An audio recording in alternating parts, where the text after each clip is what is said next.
Okay, so this is my banking app application. Here you can see the home page. As you can see, there is a card. It has an image, which has to be the image from the bank. Also, you have a title here, which is the name of the bank, and a welcome message. Okay, so I think this is okay. Now you can see that here is the navbar. The navbar has a main title and also has several links as required. You have the home and deposit, withdraw, all data, and finally create account. As you can see, there is a hover when you pointer with the mouse. There it displays a message which describes the function of each button. Here you are in the home view. Now let's go, for example, to create account or deposit. Let's see, create account. Okay, so here you have the card for creating new accounts. Here you can see that actually you have only one account, which is my name, my email, where I suppose email, and a password, which is secret, and the balance in dollars. Now let's create a new account. For example, let's create an account for Carlos, carlos@gmail.com, and password, let's put secret pass. I will create an account. Here you can see that there is a message of success and you can create another account. So if you click the create another account button, the form is empty and you can create a new account. For example, let's put marcos@gmail.com, and password, let's put Marcos Pass. Create. So now you have the new two accounts, and they have you have here the names, the emails, the passwords, and finally the initial balance. I put $0 as initial balance, which is more real for a bank.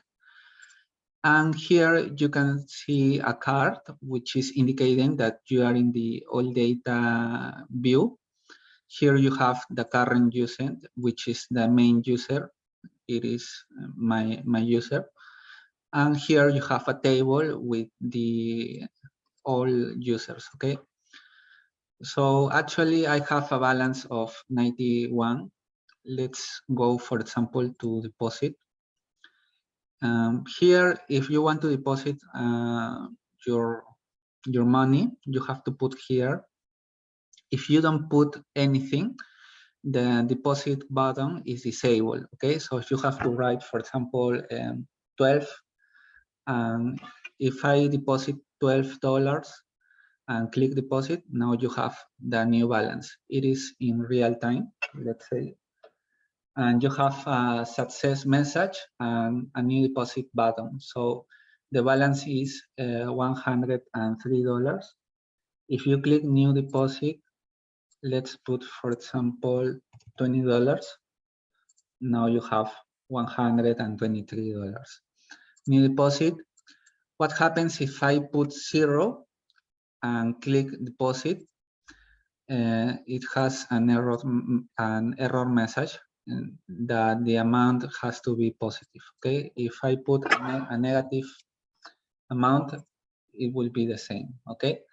Also, there was a restriction about if you input letters or other characters that are not allowed. Let's try. If I try to enter letters, right now I am pushing the keys.